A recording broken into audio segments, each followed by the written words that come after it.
All right, so we have about an hour to chat about something called the experience age. Has anyone heard of the experience age?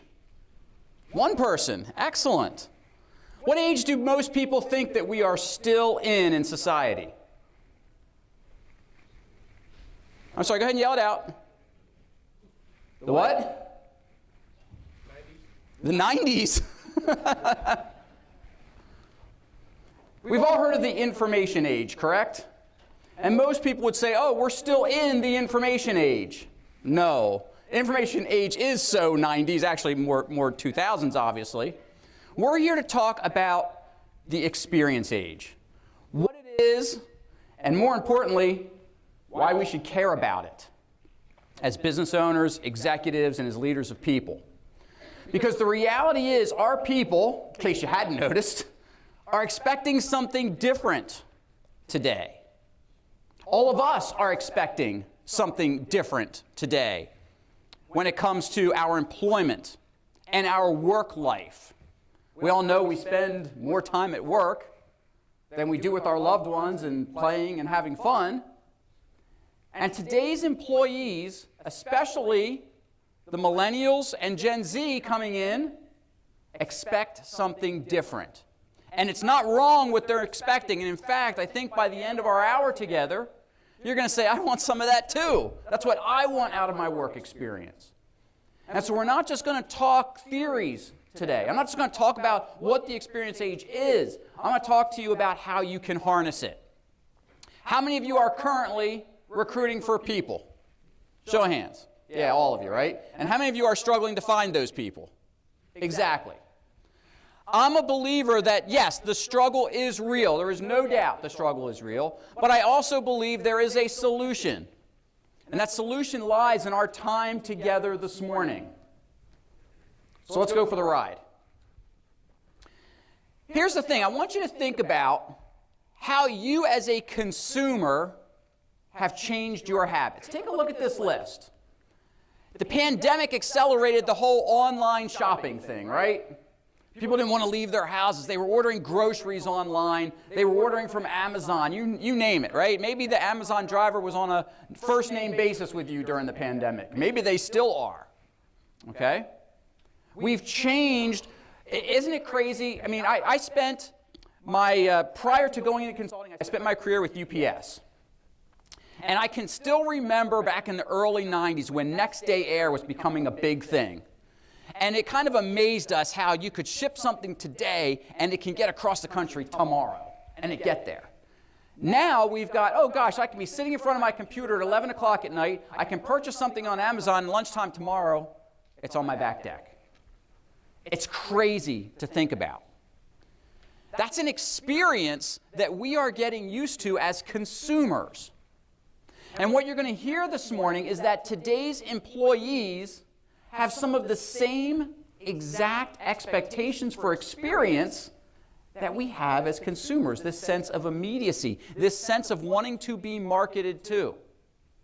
And so if we're struggling to find people, not only am I going to give you the solutions that you need for that, but you have to ask yourself, are you doing things that are actively turning potential candidates away? And if so, then we're going to fix those things. So when you look at this idea of service has changed, we expect more from a service perspective.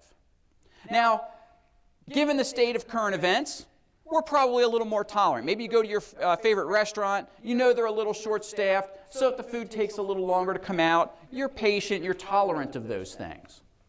I'm also willing to bet, though, that some of your customers don't want to hear, well, we're short-staffed, it's going to take us longer to deliver your product. Probably not something they want to hear. So it's an interesting dynamic that we're faced with. And so this idea that we're in the experience age is actually a relatively new one. And so most organizations, they're still living like they're in the information age. When the experience age is taking the information that's at our fingertips, and we've got more information at our fingertips than at any point in human history. I was hanging out with a friend of mine, and we were having a beer, and we started doing what you do sometimes. You start asking each other random tidbits of knowledge. And I stumped him. And he finally says, I don't have to know that, Ed. And I said, why not? It's just fun. He goes, he picks his phone up. And he says, because Google's right here. Google knows everything. So anything that we want in terms of information is at our fingertips. The challenge for us today as business executives is, what do we do with it? Today's employees want an experience. Now, I'm not going to ask you to raise your hands on this one. What I want you to do is I want you to think about the job openings you have right now. How are you advertising them? Maybe you've got them listed in the newspaper, on your website, maybe in a trade journal, maybe through IMAA.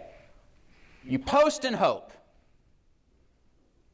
If you're in the post and hope, I want you to think about this. Calvin and I were talking a little bit this morning, and he's a fisherman, loves to fish. Now, if Calvin goes to his neighborhood pond, and he has no idea what kind of fish are in the pond, and no idea what kind of fish he wants to catch, he's at a disadvantage. He's not quite sure what bait to use, what lure to put on the end of that hook. Because if he doesn't match the bait or the lure up to the fish that are in there, you going to catch any fish? Probably not. The same is true for drawing employees to you. If you are posting a job ad, you are essentially throwing a hook in the water with no bait on it and hoping some fish is going to grab onto that hook. Now, the chances are some fish is going to grab onto that hook even though there's no food on it. Do you really want that fish? Probably not. It wasn't smart enough to stay out of trouble by grabbing onto a hook that had nothing on it for it. That's what posting and hoping does in today's environment. What candidates want is they want to be marketed to. So those of you that have a marketing person, they need to buddy up to human resources or whoever is doing your hiring. And what we're going to talk about today is how you need to market your employment opportunities just like you market your goods and services. We're going to talk about creating an employment brand just like you have a marketing brand to draw customers to you. It's that critical. Because the reality is, if you can't create an employment brand and you can't draw in the kinds of people that you need, you can't deliver on your customers' promise or the promises to your customers. And that has serious business implications for you. And so what we're really saying, I want you to think about how you use social media. And many of you, maybe, or some of you, may not be on social media. Good for you. You're probably living a much happier life than a lot of people today, okay? But those of you that are on social media, whatever platform, LinkedIn if it's business, or Facebook or Instagram, whatever, pick your poison, okay? Why are you on those social media channels? Someone help me out. Why are you on those social media channels? See, now I've scared everyone. They don't want to admit that they're on social media. There's nothing wrong with being on social media. In fact, by the end of this, if you don't understand that your business better be on social media, I have not done my job. Why are you? Come on, there's people in here on Facebook. Why are you on Facebook? Connections. What kind of connections? Old friends. Associates. New friends. Now, what was that? Come on, share with the class. Old girlfriends. Okay, well, that's a whole different story. So this session is being recorded. Can someone get a picture of that dude back there? So here's the challenge. We want the connection. Thank you for that word. We want the connection. It's not the information. Do you really care what your friend ate for dinner last night? Nope, you don't. Now, if they had a really cool meal at the trendiest restaurant in town, you want to know that. You want to know about the experience that they had. What was the food presentation like? What was the decor like? Was it romantic? Was it hip? Was it sporty? Tell me about the environment, because I want to decide if I want to go there. You're making a decision based on the connection and the experience with that. That's the message of the experience age. that we're all craving the human connection in spite of all of this technology, and we're craving an experience at work. It's not enough to say, hey, I've got this job, I'm going to pay you X amount of money, I'm going to give you Y types of benefits, come to work for me. Everybody's got the X's and Y's, gang. Everybody's got decent pay and decent benefits, give or take. What separates the organizations that are drawing talent to them is the experience they are creating for their people. And that's where we're heading for the remainder of the talk today. So what is this idea of the experience age? It's we're taking this information that's at our fingertips and we're figuring out how do we use it. It's not just these static facts that we go out to the web to find anymore. Why do you think the platforms like YouTube and Instagram and TikTok are exploding with growth? Because they are interactive mechanisms. I can experience things through other people. Any of you have a GoPro camera? What do you do with it? What do you do with your GoPro? Come on, a couple of you raised hands. Don't be bashful. Sir, what do you do with your GoPro? Family videos, work videos. Okay. And what do you do with those videos? Use them for training. Okay. So use them for training videos? Put them on social media. Okay. And hopes, so you're putting on social media in hopes that people will look at them. Okay? So I had a friend who decided she wanted for her 40th birthday to go for a skydive. Now, God love her, I don't want to jump out of a plane, okay, but she wanted to do it. And so, of course, she had the guide on her back or whatever, and they had the GoPro attached. And so when she jumps out of the plane and you're watching this video, I mean, you are falling with her. That is an experience. I don't need to actually fall out of a plane with someone on my back. I don't need to do it. But I've now experienced it through her GoPro footage. That is the epitome of the experience age. It's not just posting, I skydived today. Here's the plane and here's me. It's not static pictures anymore. Think about this for a minute. Think about how much life has changed. Some of you can remember this and some of you are going to sit here and go, I have no idea what this dude is talking about. Think about, let's go back 30, 40 years. And the Jones family next door to you went on vacation. And you house sat for them. You brought the mail in. You brought the newspaper in. And when they came back from vacation, yes, you gave them their mail and their newspapers. But what happened next? They told you about the vacation. But what else did they likely do? Going back again, 30, 40 years ago. Showed you pictures. Come on over for dinner. Let's show you pictures of our vacation. And if you remember that growing up or having neighbors that did that, and if you go back even maybe further than 40 years, maybe it was a slideshow of all of their clicking. Now, most people would say, I would rather poke my eyes out than go to the Joneses and watch their 50-slide show about their vacation. Why do I care? What happens today? People go on vacation, they put the pictures all over social media, and we go, ooh, look at that view. Look at that drink you have. How was that food you had? Oh my gosh, and now all of a sudden we love the fact that people are on vacation and we're living through them. That's what social media has done. And it's kind of cool. So what I'm saying here is that all of you are using these mechanisms to create some type of connection with people that you care about. From a business perspective, we have to approach it very similarly. The people that we care about are our employees and our potential candidates for employment. So how do we create a connection with those people? How do we get them to the point where they say, you know what? I dig what this company is doing over there. I want to go check them out. In fact, I don't see that they're hiring, but I'm going to go knock on their door virtually to see if they might accept my resume. That's the power of this. I got a call just before the holidays from a client, and I'm from Pennsylvania, and they were in central PA, and they were trying to break into the Philadelphia market. And they were having a tough time because they're an engineering firm and there are some bigger players in the Philly market, as you might expect. And here's this little regional firm, can't compete, at least on paper, with the big boys. And HR came to me and said, Ed, what is it that we can do to help with this?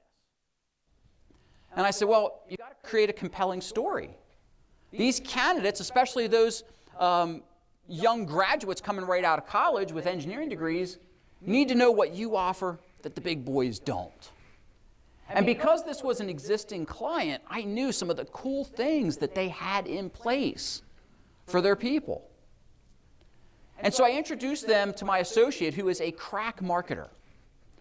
And she worked with them to create a compelling storyline about the company, but not in terms of marketing for customers, in terms of marketing for business, or excuse me, for candidates.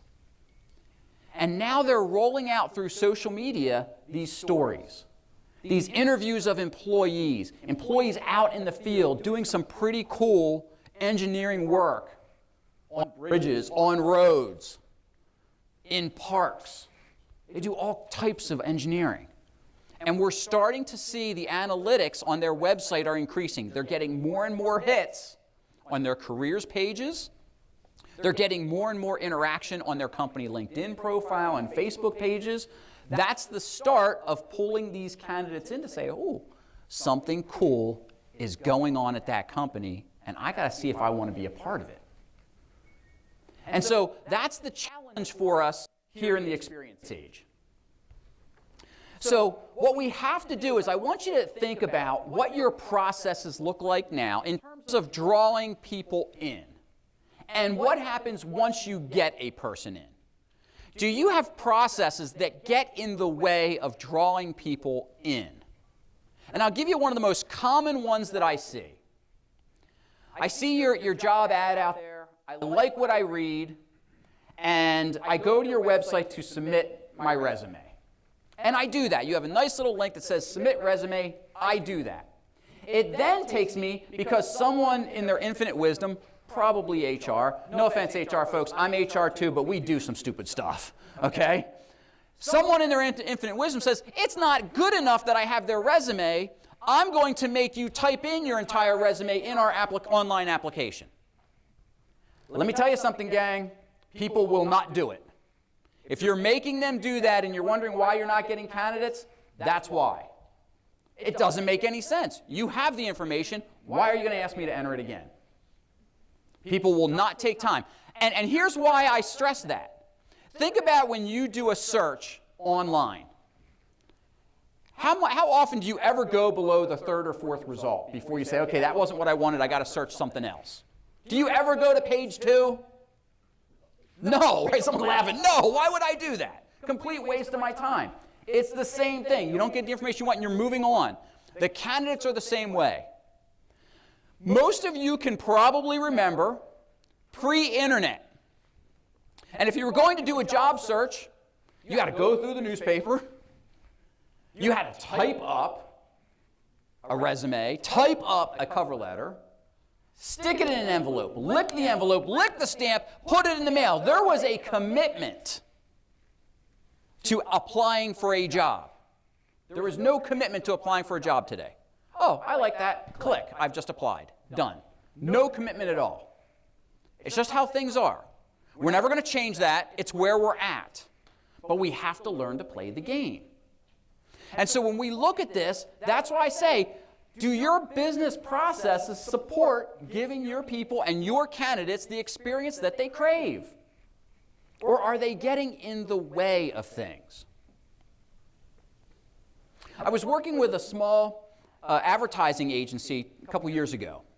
And as you might expect, it's a highly creative environment. And the owner was a baby boomer. And he would dress, kind of business-like. He would have, a pair of nice slacks on. He wouldn't wear a tie, but he'd have a dress shirt on, sometimes a sport coat. And he was, he had mostly a millennial workforce.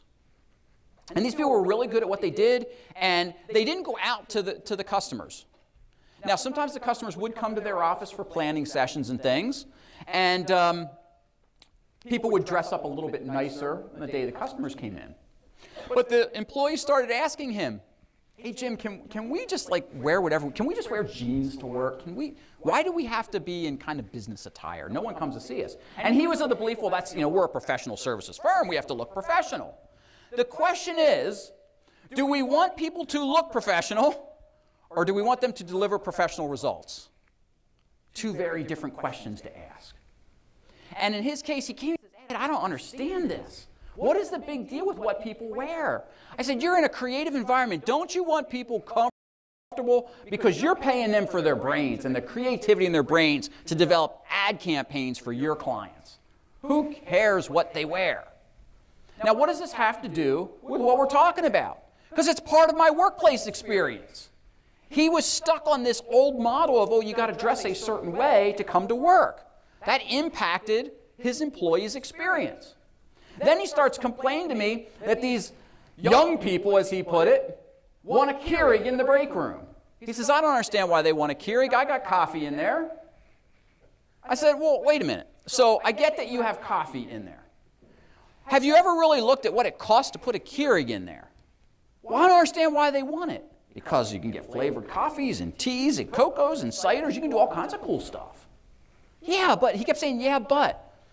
I said, Jim, cost it out. And he did, and of course it cost a little bit more money, but it wasn't like they couldn't afford it. He said, but why do I have to do it, Ed? I don't understand. What did I tell him? Well, you guys are as smart as me. What did I tell him? Because they want it. It's part of the experience. Give it to them. They're not asking for the world. They're asking for some teas and ciders. Come on. It's part of the workplace experience. So the things that we're going to talk about today, they're not, number one, they're not rocket science, and they don't have to cost what a rocket costs either. They can be very simple things that we can look at to create the experiences that our people want. Because we're going to talk about it from both perspectives. What is it that the candidates want to experience to come in to our place of business? And then what is the experience we have to deliver to our employees to get them to want to stay with us and, more importantly, stay and drive business results? Love this kind of definition, if you will, of the experience age by Mike Wadera. It's all about how we're consuming the information at our fingertips. That's been the message of the last couple of minutes. How do we consume it? How are our candidates consuming it? Where are our job candidates? Are we even on the right platforms for the people? Some of you, I hope, are going to plan to attend my afternoon session. We're going to take a deep dive into that topic. Where are today's candidates? How do we find them? Where are we going to get them?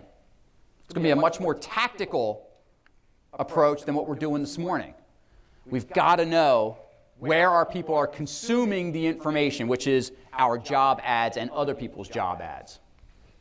Because the reality is, as humans, we are evolving. In fact, I read a study the other week that said we are evolving faster than at any other point in our human history. But it's up here. We are not necessarily physically evolving, we're mentally evolving. And it's because of the rapid rate at which we can consume information now. Now, the question is whether we are evolving in a good way or whether we are devolving because we've got all this information at our fingertips. That's the question. But we are definitely changing as humans. So what I don't want you to do is walk out of this session and say, well, Ed talked a lot about these job candidates, and have in your head that job candidates are 20-somethings and they're the problem. We are all job candidates. No matter what age we're at, if you're thinking about, oh, maybe I'd like to make a move, okay, then the question is, how do I find you, regardless of what generation you're in? Where are you going? What experience do you want? Because if you're like me and you're a solid Gen Xer, you want something different out of your workplace experience than a Gen Z or a millennial or an aging boomer wants. So we've got to know, based on where people are at in their career, what they want out of things. Makes our lives a little bit more difficult. Now, I know there's a lot of detail on this slide. I will make these slides available to you, and Calvin, we can figure out how we can get the attendees the slide deck. Because this is an important slide, and I'm going to walk through it, so you're not going to miss any of the information, but I couldn't blow it up any bigger. This is your roadmap to how you can transform your workplace to get the culture you need to get in order to pull candidates to you and retain people. So we're going to start at number 1, which is focusing on concrete business outcomes. Do you have a really good idea of why you are in business? I know that seems like a weird question to ask. But do you really understand why you're in business? Yes, to make money, I get that. But what is your concrete business outcome that determines your success? And if you say, well, of course, Ed, I know that, come on. Then my next question is, do your people know it? Do the people that you're marketing positions to know it? If I go to your website and I don't have an idea of, I get that, I kind of get what you do, but I don't get why you do it, that's a problem. Today's job candidates want to know the why. They get the what you do, that's easy enough to figure out. The why is the harder thing. That's what's going to draw people in. Why are you in the business you're in? Why are you serving the customers you're serving? Why are you in the markets that you're in? Why are you creating this new position? Why are you looking for this new job? Why is this job posted? I want to know all these things. It sounds like a 2-year-old. Why? We've got to answer that. That's our first step. That's why we've got to start with those business objectives. What is it that we're trying to solve? Today's job candidates, more than anything else, want to know, okay, when I step in, what are you expecting out of me? What is this role really all about? And when you look at the typical job description, it's a list of duties. You'll do this, you'll do this, you'll do this, you'll report to this person, you'll be on the executive team, whatever. Great. But why does the job exist? What am I really going to be doing? What's a day in the life of this job like? Job descriptions have to change. Job postings have to change. They have to tell a story. I have to be compelled to want to know the end of the story. The end of the story is I get an interview and I start asking those questions. Because I still don't know if we've got a match. But if you don't get me into the interview, then your opening credits of your book weren't enough to get me to keep flipping the pages. So how we advertise, the wording that we use, what's on our website, absolutely critical. One of my current clients, they've got an umbrella company. They've got 4 subsidiaries. And they're struggling just like everybody else to find talent. And so we're working through this. And the other day, just for kicks, I got on and I started messing around on their website. Went to one of their divisions, clicked on every single job posting, and there were 10 of them. And what do you think happened?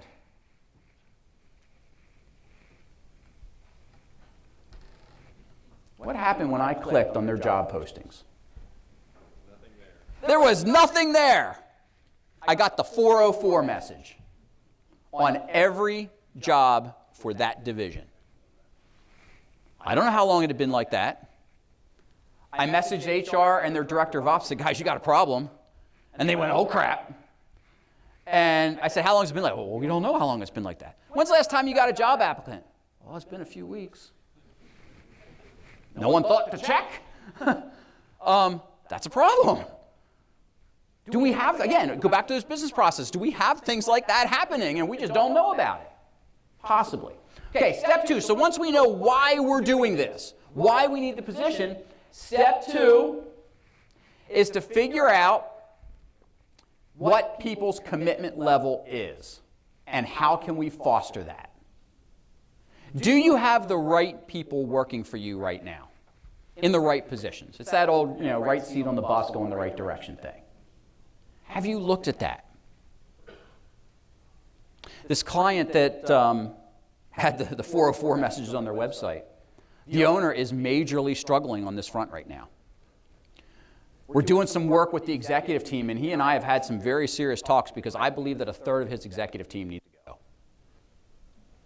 That sounds pretty harsh. And I don't take saying that to an owner lightly. But I am of the opinion that this third of his executive team is actively inhibiting his ability to grow his business. There's no doubt in my mind. They are disengaged. I wouldn't want to work for these guys. They're gruff. They could care less about where the company's going. It's scary to sit in these meetings with these people. And these are executives. There's no way that we're fostering a commitment amongst our people with executives that have an attitude. How the heck can we expect our people to commit to that?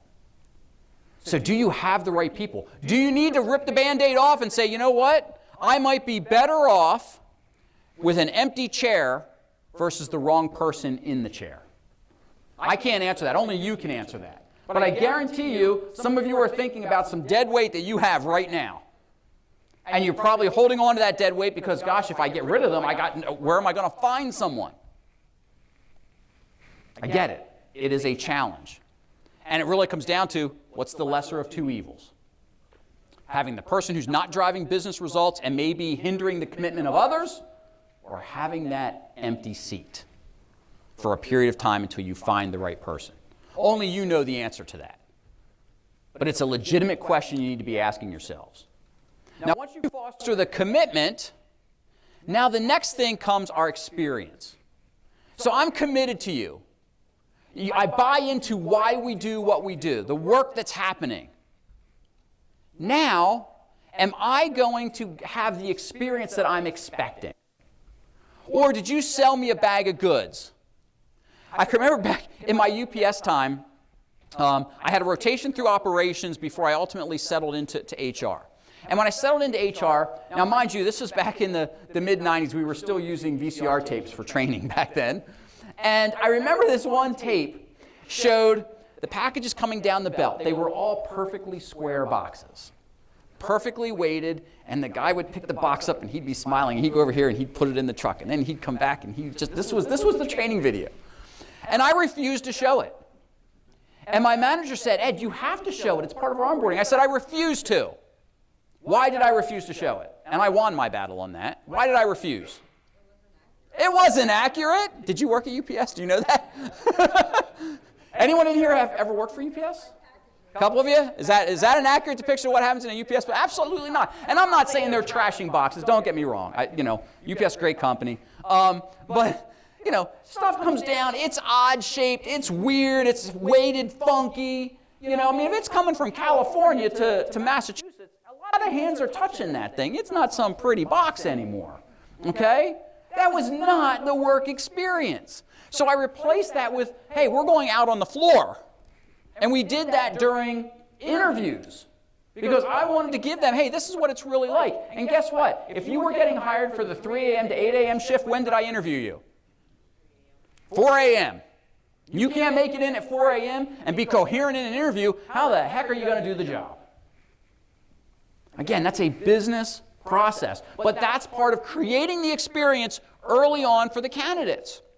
This is what it's like in the middle of February to get out of bed at 2 o'clock in the morning and come to work. It stinks. And then you're going to do physical labor for 4 hours. That's what I have to offer. That's the experience.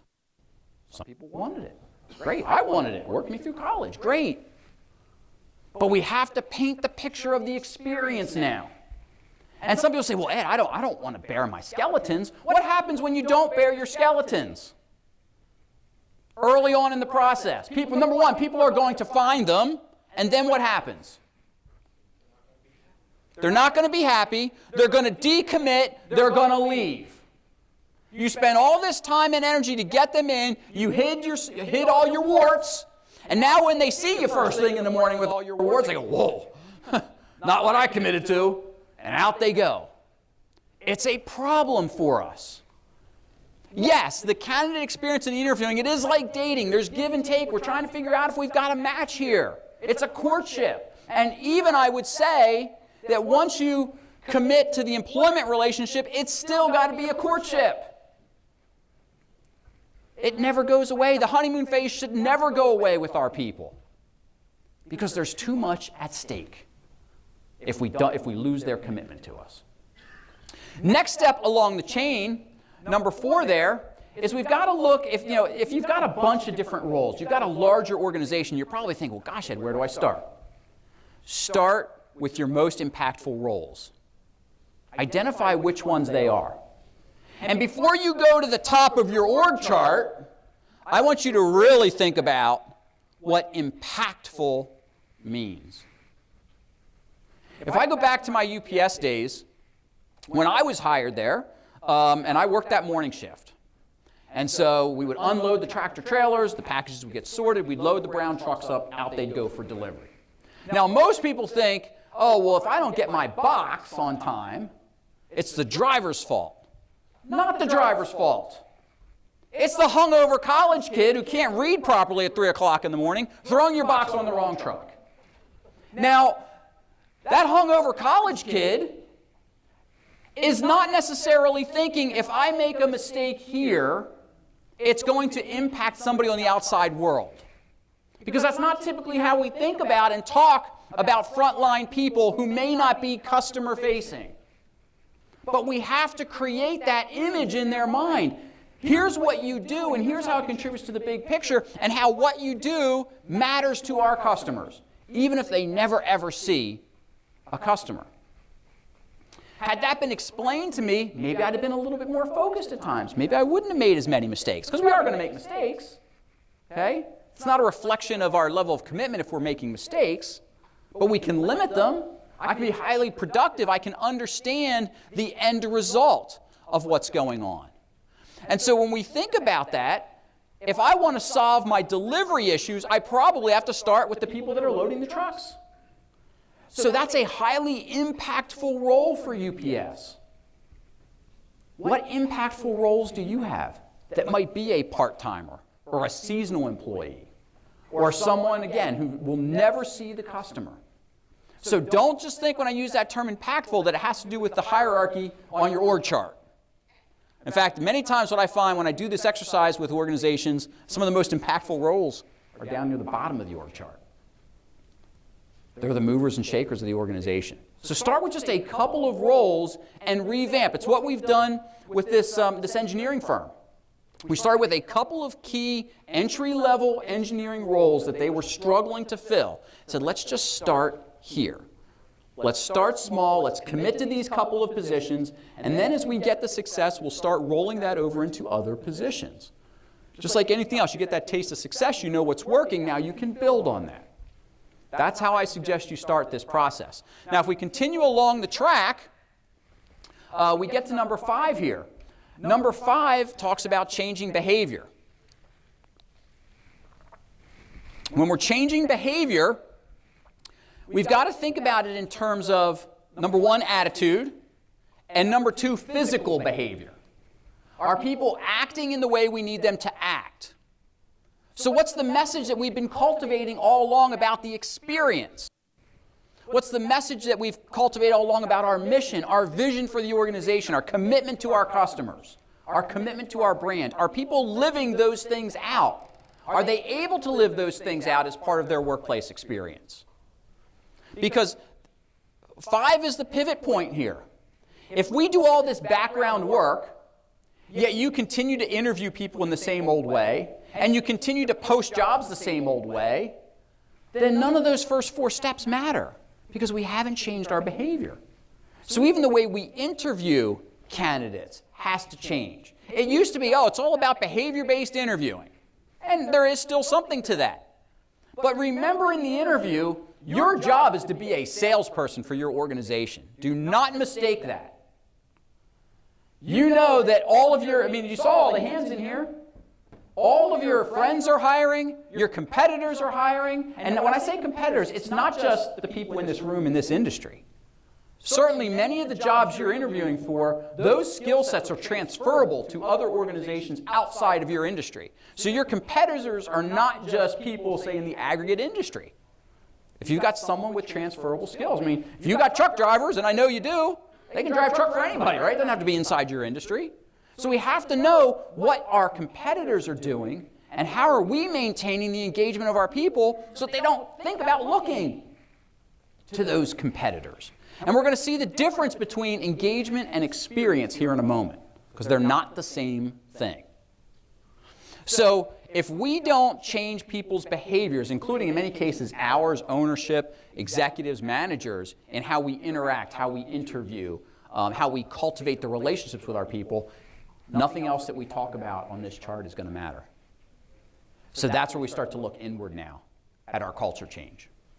Next step along the process is we have to look at innovation. A lot of times we think that we are the ones that have all the answers. I don't know why we think that. Because we're near the top of the org chart, Ed. We have all the answers. Do we have all the answers? We probably have very few answers. Maybe that's why we got to the level we are. They're just going to keep promoting this guy because he doesn't know what he's doing. We'll get him in some place where he can't do any damage, okay? The reality is our people who are on the front lines have a lot of answers. They can solve a lot of our problems. We just got to ask them. That citizen-led innovation, as we call it, drives experience.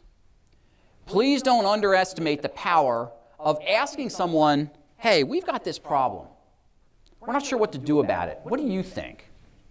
Well, you know, if we did it this way, this way, this way, I think we could save time, we could save money, we could save energy, whatever it is. And maybe it works. Wow. My wife's a sales rep for UPS, so she's on a lot of shipping docks. Pre-pandemic, she had walked into one of her customers, and they had totally redone the shipping area. All new routes for the forklifts, all new conveyor belts and roller lines. It was all changed. And she talked to the shipping manager and said, what is all this? And he said, oh, we brought in this crack team of engineers and time study experts and all that, and they looked at how we were doing things, and they moved everything, did everything, and we're going to be a heck of a lot more productive now. Oh, cool. A couple months later, she goes back in. All that stuff's gone. It's back to the way it was before. What happened? What happened? I heard somebody say it. Didn't get buy-in from the people. Okay, there was some of that. What else? Didn't ask the people how to solve the problem. And so these engineers come in, and I'm not saying engineers are not smart people, but they reconfigured the work area in such a way that they didn't take into account some of the routes that the people were used to moving through the warehouse. This company spent tens of thousands of dollars on this project only to undo it all. All because they didn't ask their people where they were going, what they were doing. How can we make things better? They could have saved a lot of time and energy by not going through that process. Because they had, turns out, a pretty efficient thing as it was. How often do we do that? Hopefully not too often.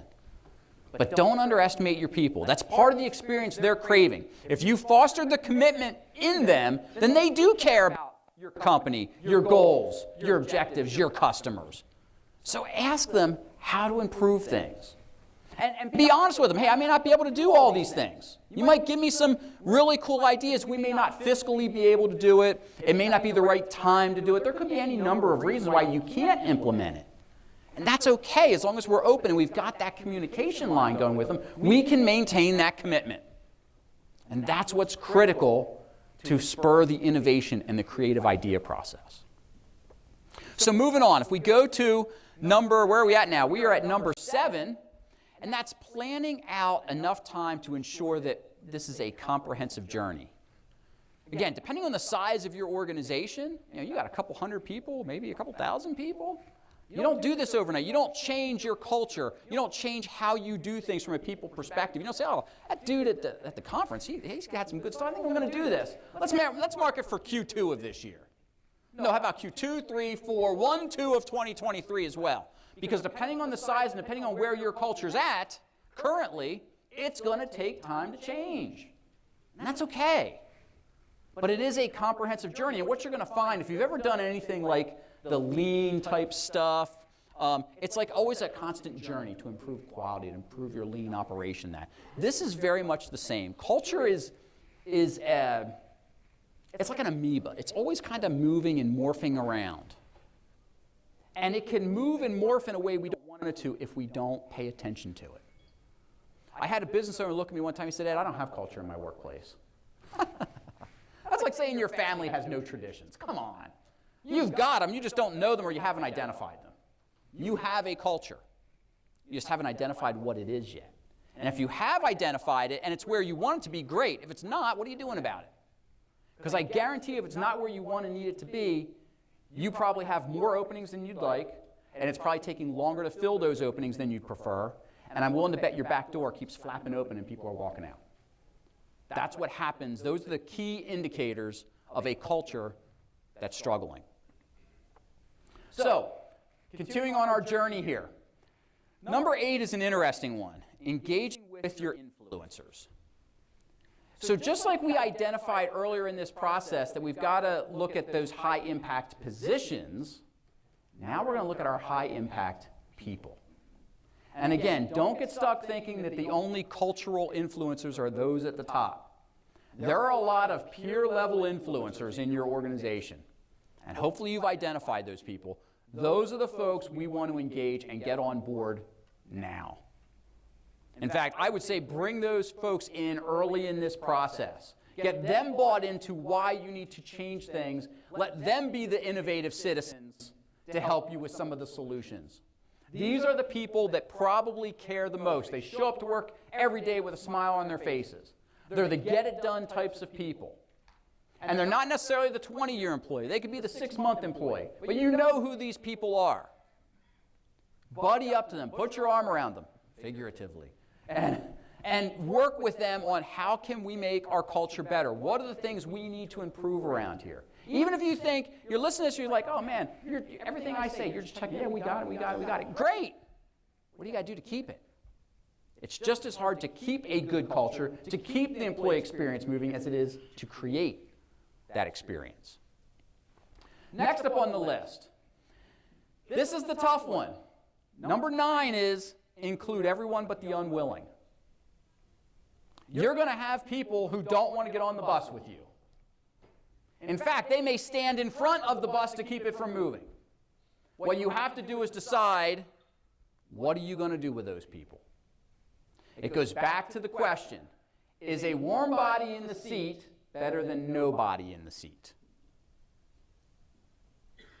It's a serious question, one we can't take lightly. But I believe in an empty seat over the wrong person in it.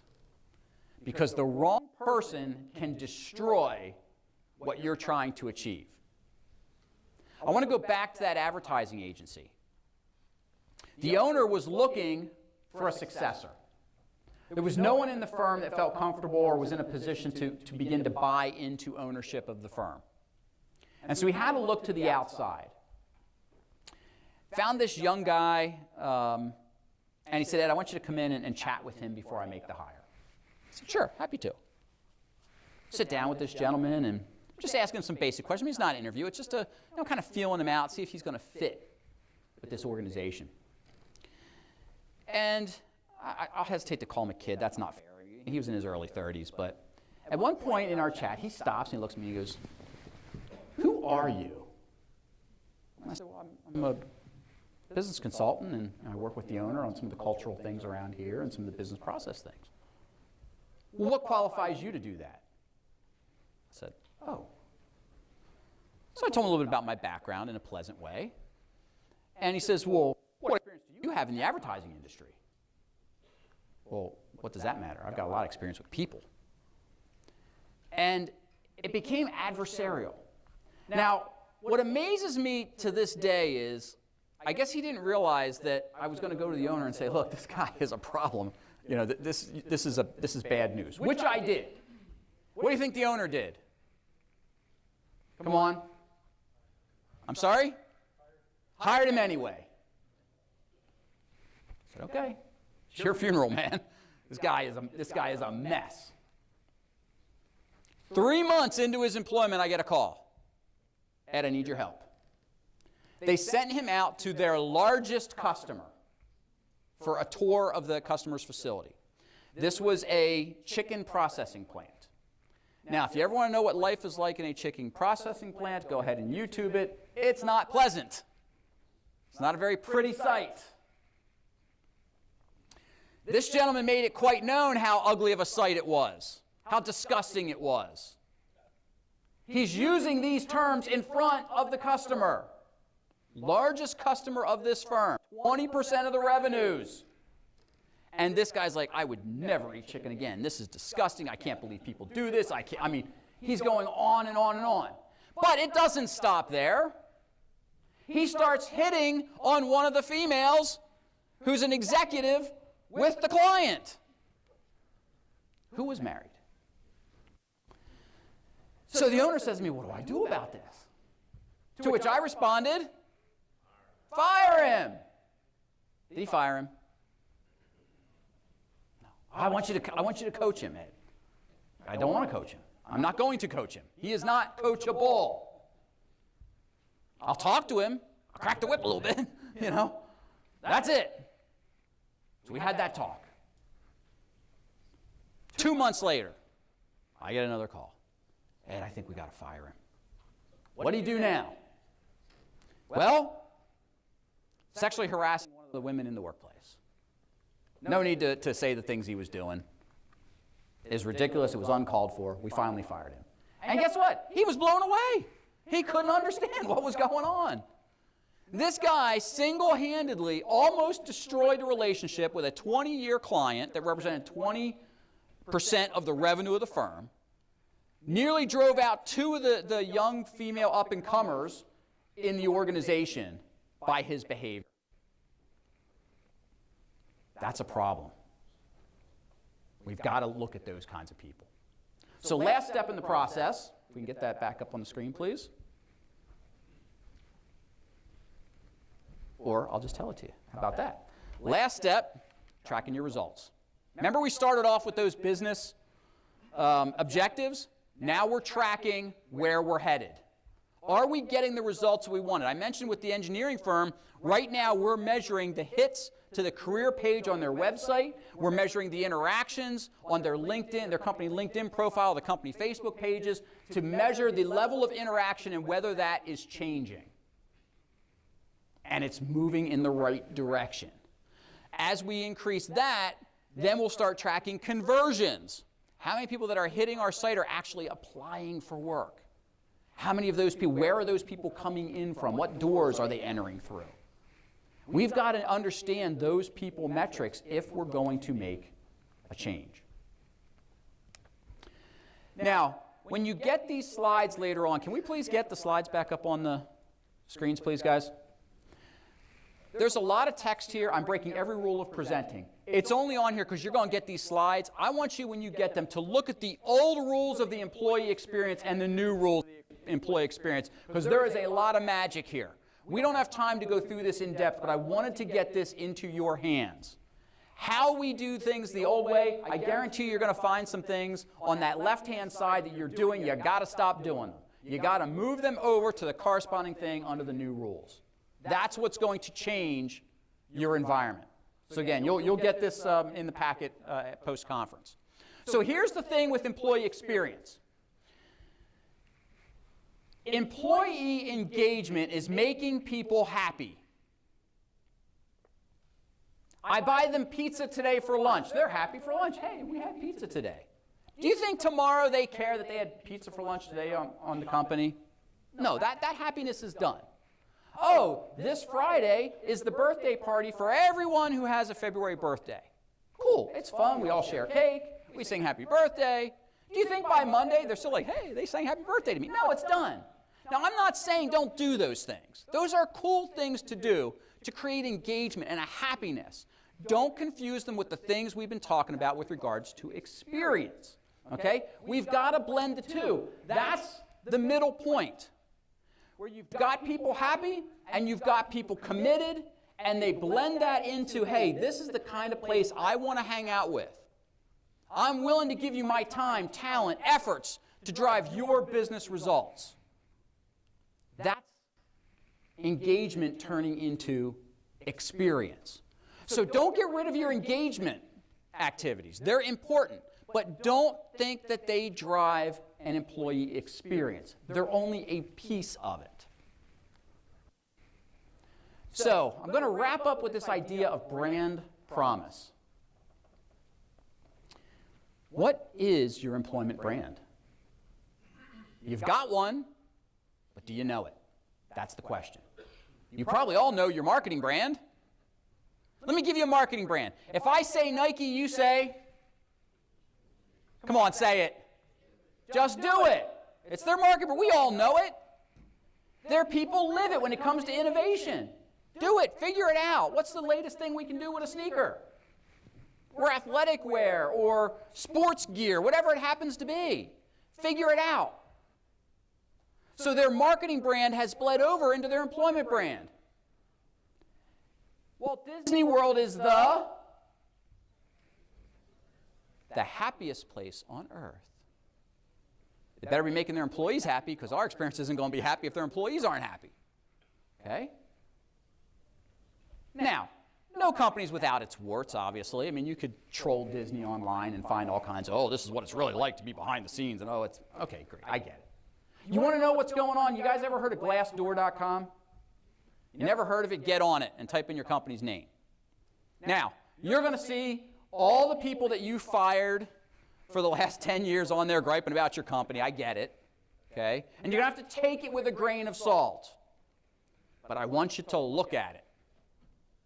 And don't just dismiss it. Look for the grains of salt in the complaints that are on Glassdoor, because that's what's out there. You're going to find very few. Oh, that was the best place I ever worked. I left because I couldn't take it. It was so great. You're never going to see that, okay? But take a look at it. It's like the Yelp of the workplace. But what I need to tell you is your employment brand is going to inform your marketing brand. I was speaking at a conference of orthopedic executives a little bit ago. And these aren't doctors, these are the people running the doc practices. And the one guy came up to me and he said, Ed, I need your help. He said, we've got an impressive marketing brand. And I knew his practice. They're the best. You had a spinal issue, you had a broken bone, sports injury, you went to these docs, they were the best in the region. Their marketing brand, or excuse me, their employment brand was in the toilet. They didn't treat their people well. The docs were miserable. As good as they were in surgery and everything else, they were miserable with their employees. We had to change that whole focus, because this CEO realized if I continue to have a poor employment brand and I can't draw in the best and brightest talent, sooner or later, no matter how good the docs are, think about when you go to the doc's office, how many nurses and other staff do you meet before you ever get to the doc? They're informing your experience. And this gentleman realized if I don't have that good experience for my patients coming in, we're done. Doesn't matter how good our marketing brand is, it's going to suffer. That's the importance of creating an employment brand that not only aligns with your marketing brand, but can support it. And that your marketing brand supports your employment brand. They will become inextricably linked. And that's why I said at the beginning, HR and marketing, they need to buddy up. They can learn a lot from each other in terms of making these kinds of things happen. Now, as we wrap up, what I want to leave you with is this. The experience age is here. It's going to morph and it's going to change. You're starting to see all the virtual reality type stuff coming in, and the augmented reality and the artificial intelligence. All of those things are going to continue to change this idea of the experience age and what people want. But because it takes so long to deliver, to set the culture in order to deliver on an experience, don't wait until you're behind the 8 ball to start looking at your culture and what you need to do to draw people in. I know many of you are already suffering because you can't draw talent to you. Challenges are, yes, maybe you don't have a sexy job to offer people, but maybe some of it has to do with people's lack of knowledge of your organization or their lack of ability to look and view themselves in a role in your organization. And that's what I want you to take away from today. So again, I will give you the slides. We'll get them to Calvin and his staff so you can have all the slides. There's actually some more tasty information in here, including my contact information. I'm happy to answer questions of you either after this session or if you want to reach out to me online, my contact info will be in the slides.